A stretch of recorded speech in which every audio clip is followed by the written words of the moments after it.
Bom dia, boa tarde ou boa noite, né? Vai depender da hora que você está vendo esse, como sempre, né? Vai depender da hora que você está vendo esse nosso vídeo, né? Essa nossa videoaula. E, enfim, seja bem-vindo à aula. Essa é a aula gravada do dia 4 de junho, que eu estou postando para vocês, e ela é a continuação, né, pessoal? Daquele assunto de ligações intermoleculares, mas sendo visto de um jeito mais, digamos assim, abrangente, né? Então, mas antes eu queria dar um aviso para vocês. Eu queria dizer que vocês amanhã, aliás, eu queria desejar para vocês um excelente simulado, ou melhor, uma excelente avaliação diagnóstica amanhã. Isso é muito importante para o colégio, para vocês, para a nossa equipe, para a gente poder, como eu já falei, vou falar, estou sendo repetitivo, mas é por causa da importância disso, né? Isso é muito importante para a gente poder ter uma avaliação melhor do trabalho que a gente está fazendo, tá? Então não deixe de ir lá, amanhã é de Química, né? Então Química tá com os conteúdos que são os conteúdos daqui para trás, né? E bom, e hoje a gente vai dar continuação, a gente vai dar continuidade, melhor falando, sobre os assuntos que a gente iniciou lá na semana passada, na aula de ligações intermoleculares, onde a gente tinha parado, não sei se vocês lembram, nessa questãozinha aqui, e que é uma questão assim do Enem. A gente tinha feito uma anterior. Deixa eu só botar um cronômetro aqui, para eu também não ser muito longo, para não ocupar muito vocês essa semana, né? Pois bem, e que a gente tinha falado que era uma questão que era o zero e vezeira, né? Que era figurinha fácil no Enem. Esse assunto é muito, muito, muito, muito presente no Enem, tá, pessoal? Inclusive hoje na live, né?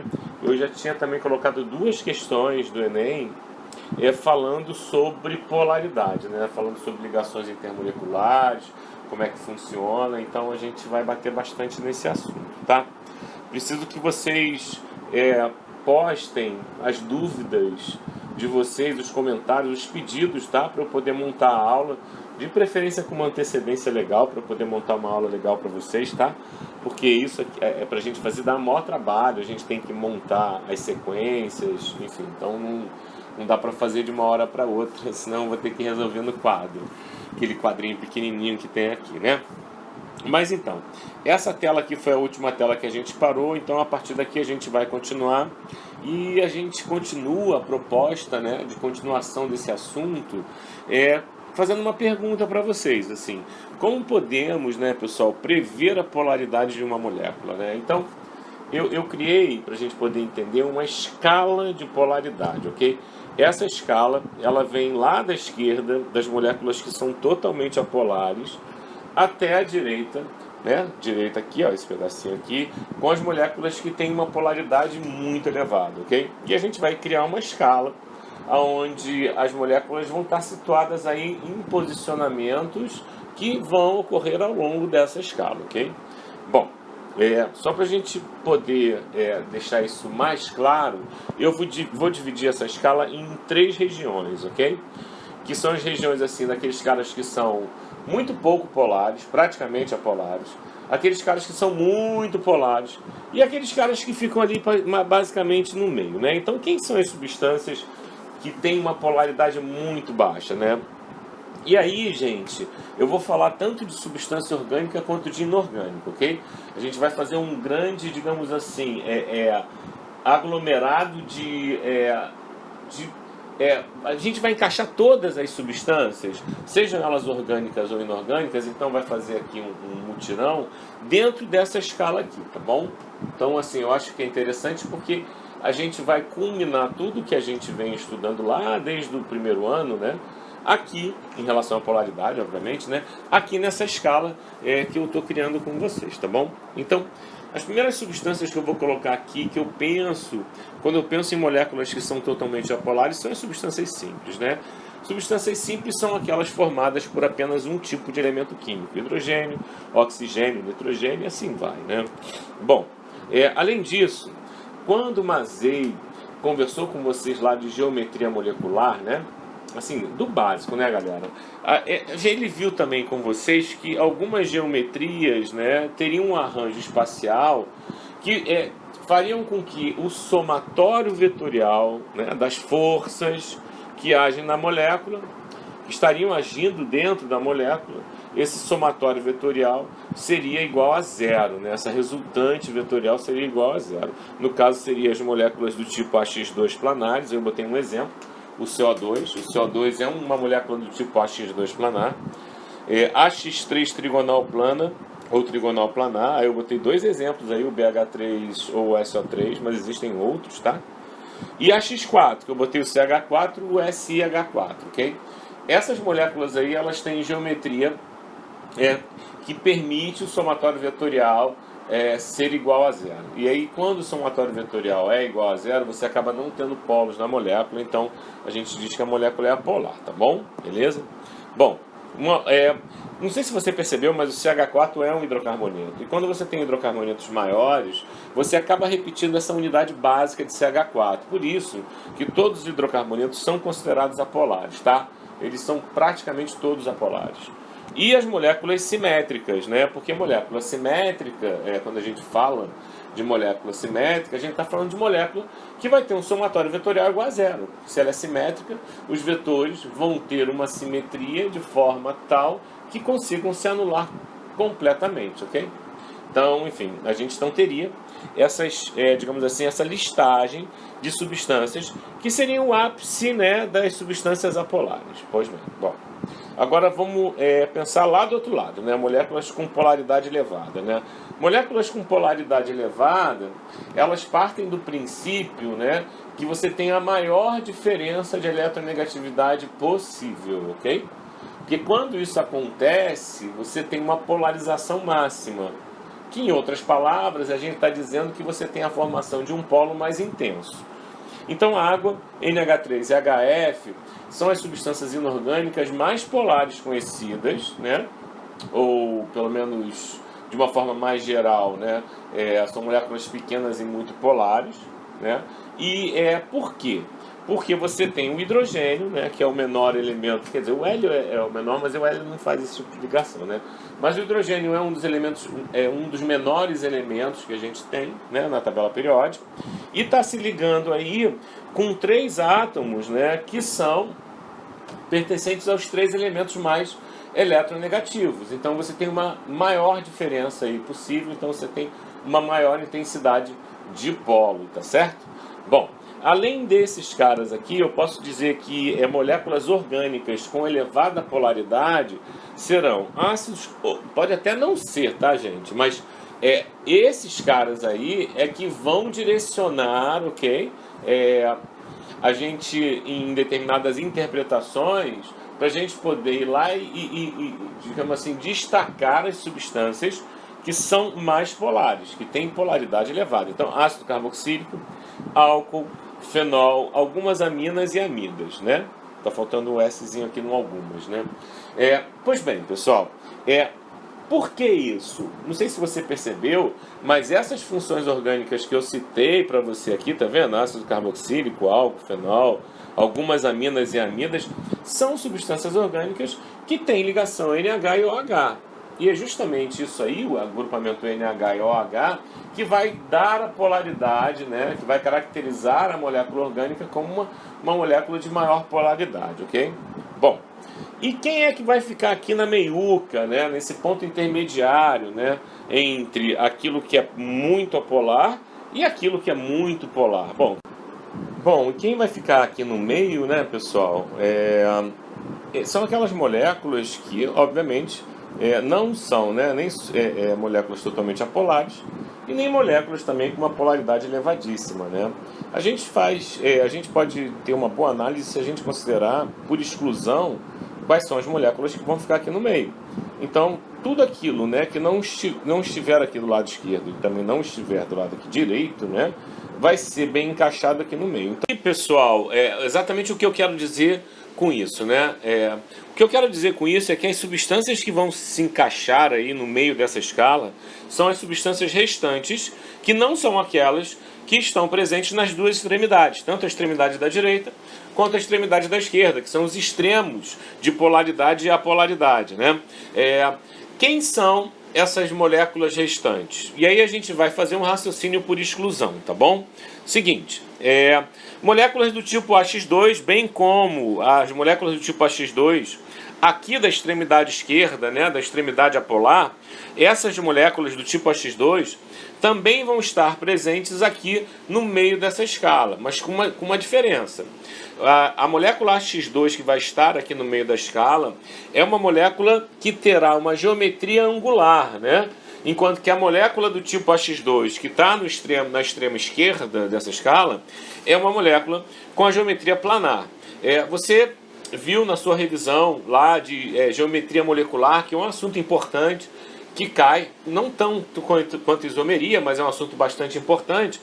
Você viu que a diferença, né, entre essas duas moléculas é o fato da segunda, essa aqui que é mais polar, né, que está aqui no meio da escala, apresentar um par de elétrons não ligantes, entende? Então, sempre que eu tiver uma geometria do tipo AX2, onde o elemento central apresentar um par de elétrons não ligantes, ela vai ter uma geometria angular, o que confere a ela polaridade.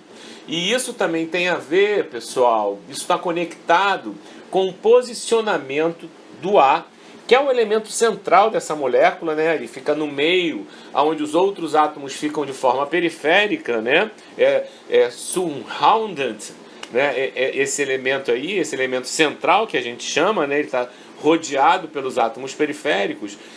A localização desse elemento central é fundamental para você poder diferenciar a geometria planar da geometria angular. E a mesma coisa acontece com as moléculas do tipo AX3, as quais a gente pode, né, de uma forma assim bem não superficial, mas resumida, né, afirmar que moléculas do tipo AX3 podem ser trigonais planas ou podem ser piramidais. Isso também depende da presença do par de elétrons não ligantes ou da nuvem eletrônica, conforme você preferir chamar. Moléculas do tipo AX3 piramidal, como PH3 e PCl3, né, elas também têm uma polaridade intermediária, ok? Bom, isso aí quando a gente faz a comparação da geometria. Mas se a gente for estender um pouquinho para a orgânica, que é o que interessa para a nossa praia aqui, a gente pode encaixar nessa posição intermediária todas as funções ou substâncias orgânicas que não foram contempladas nas duas extremidades, na extremidade da esquerda e na extremidade da direita. Ou seja, aquilo que não é ácido carboxílico, que não é álcool, que não é fenol, ou que não é amina ou amida, né, dependendo do tipo de, né, algumas aminas e amidas, somente aquelas que têm ligação NH, né, sempre que não for uma dessas, ou também não for um hidrocarboneto, tá bom, pessoal? Porque todo hidrocarboneto é uma substância polar, ou ainda não for uma molécula simétrica, porque moléculas simétricas orgânicas ou não também são apolares por conta do somatório vetorial. Sempre que eu tiver essa situação, eu vou ter funções que têm uma polaridade intermediária, ok? Então, por exemplo, éter, cetona, aldeído, éster, derivados halogenados, desde que não sejam simétricos, ok? Alguns tipos de aminas e amidas, aquelas que não possuem grupamento NH, terão essa posição intermediária de polaridade, tá bom? Bom, uma outra coisa que a gente precisa falar, uma vez que a gente já definiu uma escala de polaridade, onde a gente colocou praticamente todas as substâncias que existem aí no nosso universo de análise, né? A gente tem e pode, né, identificar, relacionar e conectar os tipos de ligações intermoleculares existentes nessas moléculas em função da sua polaridade, ok? Pois bem, então veja, pessoal, quando você tem moléculas muito apolares, o significado disso é que elas não possuem polos, porque elas não têm uma diferença de eletronegatividade suficiente para produzir na molécula, ao longo da molécula, né, pequenos polos, positivos e negativos. Bom, quando você tem esse tipo de situação das moléculas apolares, existe o que a gente chama, pessoal, de formação de um polo instantâneo, por uma determinada movimentação da molécula, uma deslocalização eletrônica, enfim, algo que é mais probabilístico do que virtual, do que real. É algo meio que virtual. É muito fraca essa forcinha, porque essa força ela acaba sendo muito pequenininha, né? E ela é praticamente instantânea e ela acontece em alguns momentos, somente em algumas moléculas daquele grande conjunto, daquela grande amostragem molecular. E aí a gente diz que esse tipo de polo que está aparecendo é chamado de dipolo instantâneo ou dipolo induzido, entendendo que o primeiro que surge é o dipolo instantâneo, por causa de uma deslocalização eletrônica, e o segundo é induzido pelo surgimento desse primeiro polo, ok? As duas coisas andam juntas, mas elas não são a mesma situação, não são sinônimos, ok, pessoal? Então, dipolo instantâneo, dipolo induzido, é um dipolo muito fraco, que acontece de forma muito temporária, por isso também tem esse nome, dipolo temporário, você vai encontrar alguns livros com isso, e elas exercem um poder de coesão muito fraquinho entre as moléculas, ok? Bom, o caso do outro extremo, onde você tem as substâncias muito polares, e que vai acontecer sempre que você tem um hidrogênio ligado a oxigênio, nitrogênio e flúor. Lembrando, né, que para a química orgânica, o que vai valer mesmo na análise é só hidrogênio ligado a oxigênio ou nitrogênio. O flúor ele não aparece nos exemplos, né, elencados em química orgânica, porque o flúor só pode fazer uma ligação. Então não faz sentido eu falar de composto orgânico que tenha hidrogênio ligado a flúor, né? A única ligação que você vai ter vai ser o HF, se eu não me engano, tá certo? E esses compostos que têm hidrogênio ligado a oxigênio ou a nitrogênio, eles eles podem ser muito polares, né? Aí vai depender muito da cadeia carbônica deles, porque a cadeia carbônica influencia, tá bom? E a gente vai ver já já como é que influencia. Mas enfim, então a gente falou aí das duas extremidades de polaridade e as ligações intermoleculares que estão associadas a essas extremidades, ok? E a ligação intermolecular que está associada aqui às substâncias que se encontram no meio dessa escala, ela é chamada de dipolo permanente. Ok, pessoal? Tranquilo? Bom, eu queria lembrar duas coisas com vocês, tá? Minha gente, presta atenção no seguinte. Se eu tenho uma molécula orgânica de cadeia muito longa, esse fragmento, a gente pode chamar assim, né, da molécula, constituído por hidrocarbonetos, vai contribuir para aumentar a apolaridade de toda a estrutura, ok? Então, por exemplo, se a gente tem um álcool, onde você tem um álcool, por exemplo, o metanol e o etanol ele vai ser mais apolar que o metanol, por conta do aumento da cadeia carbônica. E se a gente for aumentando sucessivamente, né, a cadeia carbônica desses álcools, né, a gente está dizendo que a gente tem os que a gente chama de... são os homólogos, né, pessoal? Se a gente vai fazendo uma série homóloga desses álcools, o que é uma série homóloga, né? É uma série que vai aumentando de cadeia, onde você tem o metanol, depois você tem o etanol, depois o propanol. Observe que uma série homóloga é uma série infinita, onde você pode ir aumentando, pelo menos teoricamente, de forma infinita o tamanho da sua cadeia carbônica. Pois bem, se você tem, como eu falei antes, uma série homóloga, para qualquer substância orgânica, a tendência é que a apolaridade vá aumentando conforme o aumento dessa cadeia, entende?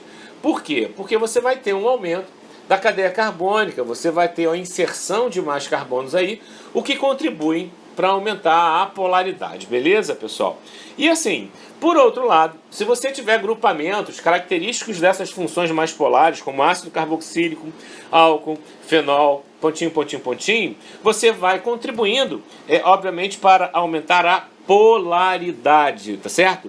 Então, isso é importantíssimo, é fundamental, beleza? E eu acho essa tela aqui, ela é bastante, além de ser bastante didática, ela é bastante, digamos assim, útil, porque ela consegue, pessoal, reunir todas essas informações desses dois universos da química, né?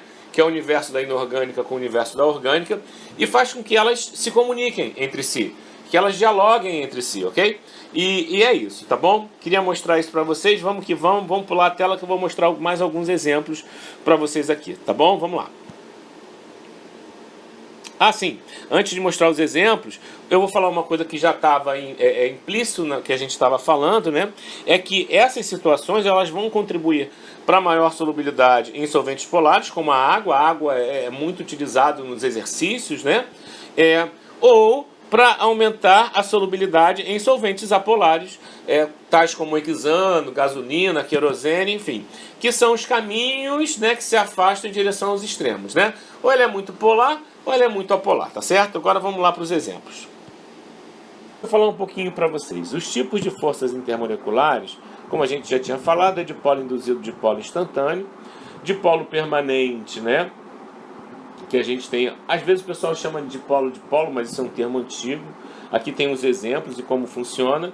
E as ligações de hidrogênio, aqui, como a gente já tinha falado anteriormente, isso tudo aqui são ligações intermoleculares, como ocorre, e estão dentro daquela escala, onde aqui é característico de substâncias apolares, aqui de ligações, substâncias muito polares, e aqui substâncias que têm uma polaridade intermediária, ok? Deixa eu falar um pouquinho sobre propriedades físicas, pessoal. Propriedades físicas dos compostos, sejam eles orgânicos ou não, que estão associados às ligações intermoleculares, são de dois tipos. Ou é ponto de fusão e ebulição, ou é solubilidade, que normalmente é em água, ok? Quando a gente fala de ponto de fusão e ebulição, a gente pode dizer que esses pontos serão diretamente proporcionais a polaridade e a massa da molécula, que a gente chama de massa molecular, ou, se você preferir, massa molar, ok? Então aqui eu tenho um exemplo de um gráfico que avalia a temperatura de ebulição, tá vendo? Em função do número de átomos de carbono para os alcanos, tá legal? Olha o que acontece, ele vai aumentando. Por que ele vai aumentando, pessoal? Ele vai aumentando porque a massa vai aumentando. Conforme você aumenta o número de carbonos, a massa vai aumentando. O butano é mais pesado que o propano, o pentano é mais pesado que o butano. E veja você que esse é o único fator responsável por esse aumento do ponto de ebulição, né? Uma vez que os alcanos todos, eles são apolares. Lembra? Todo hidrocarboneto é apolar. E aí eu queria que você só tomasse cuidado com uma coisa, tá? Quando você tem assim os alcanos ou qualquer outra substância orgânica, né, um grupo dessas substâncias de isômeros, você lembra o que são isômeros, né, mais uma conexão com a matéria anterior, sempre aquele isômero que tiver maior ramificação, ele vai ter menor ponto de ebulição e, consequentemente, também menor ponto de fusão. Isso se deve, eu peguei aqui um exemplo, onde eu estou comparando o 1, 2, 3, 4, 5, 6, 7, o heptano com 2,3 de metilpentano, ok? Isso se deve às interações da superfície. Quando ele tem uma cadeia ramificada, as interações são menores. Claro que a diferença é pouquinha, mas é uma diferença, entendeu? Então você pode dizer que, sendo as interações menores, né, entre as duas moléculas, né, fica mais fácil você afastar essas moléculas. Por isso, então, o ponto de ebulição, que nada é mais do que o afastamento dessas moléculas, passa a ser menor, ok? Então, repito, o que eu quero dizer para vocês é que para orgânicos, substâncias orgânicas isômeras, quanto mais ramificada for uma substância, menor é o ponto de ebulição e o ponto de fusão, e a justificativa é por causa da superfície de contato, que é diretamente verificada pela cadeia principal, ok? Bom, uma outra coisa também, como exemplo que eu queria colocar para vocês, né, é o que a gente fala de aumento de massa em compostos polares. Então, por exemplo, aqui eu botei 3 ácidos, olha que legal, ó, 3 ácidos, metanóico, etanóico e propanóico, e 3 álcools, metanol, etanol e propanol. Olha o que está acontecendo conforme você vai aumentando a cadeia desses ácidos e desses álcools.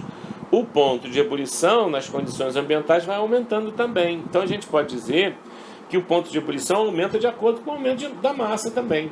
Isso aconteceu lá com os alcanos, mas os alcanos eram apolares. E aqui, esses dois caras aqui, eles são muito polares, tanto o ácido carboxílico quanto o álcool, ok? Mas observe que vai aumentando a massa, vai aumentando também o ponto de ebulição.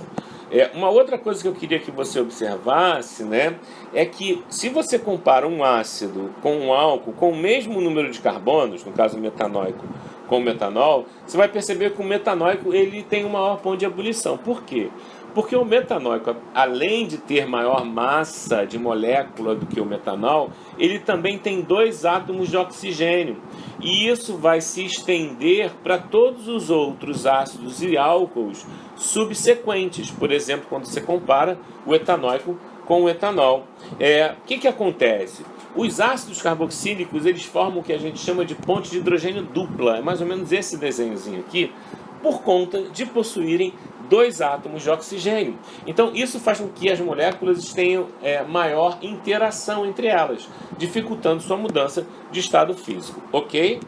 Bom, pessoal, e para a gente fechar, quando a gente fala de solubilidade em água, né? Essa solubilidade ela será diretamente proporcional à polaridade.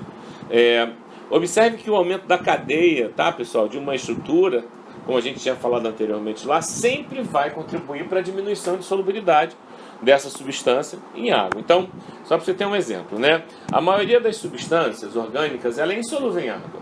Por exemplo, quando eu misturo água e etanol, o etanol é solúvel, mas o etanol tem uma hidroxila e tem somente 2 carbonos. Agora, quando eu misturo gasolina com água, como está aqui, eu não tenho uma solubilidade, eles não são miscíveis. Porque gasolina é uma mistura de hidrocarbonetos, é totalmente apolar, e água é polar. Já o querosene, que é bem parecido com a gasolina, forma uma mistura homogênea. Então isso é fundamental para a gente definir se vai formar mistura homogênea ou heterogênea, tá certo? Pelos desenhinhos aqui, tá? Cuidado, porque todos eles são líquidos inflamáveis. Veja, mas aí eu queria trazer para você aqui, só para a gente fechar a nossa aula, que eu tenho que ser rapidinho hoje, né? Que é um caso dos álcools. Olha o que acontece com a solubilidade de um álcool quando ele vai aumentando a cadeia, quando ele aumenta a participação da cadeia carbônica na sua estrutura. A solubilidade em água vai diminuindo. Note que para os álcools de mais simples, né, que a gente pode chamar assim, né? Metanol, etanol e propanol, propanol, né? A solubilidade ela é infinita. O quanto você colocar de metanol, etanol na água vai solubilizar.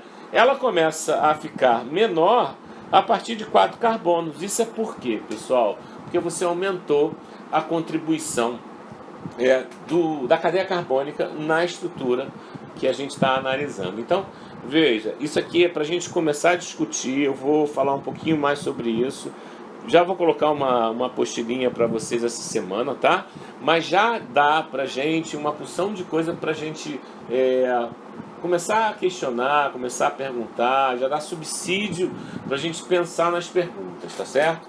Então, depois do simulado, você dá uma olhadinha nisso. Amanhã de tarde, eu estou colocando uma apostila só de exercícios dessas coisas que a gente está falando aqui, tá bom? Ó, faz bom simulado amanhã. Fica com Deus, tá certo? Muito obrigado pela presença e aí tamo junto. Beijo e tchau, tchau. Valeu.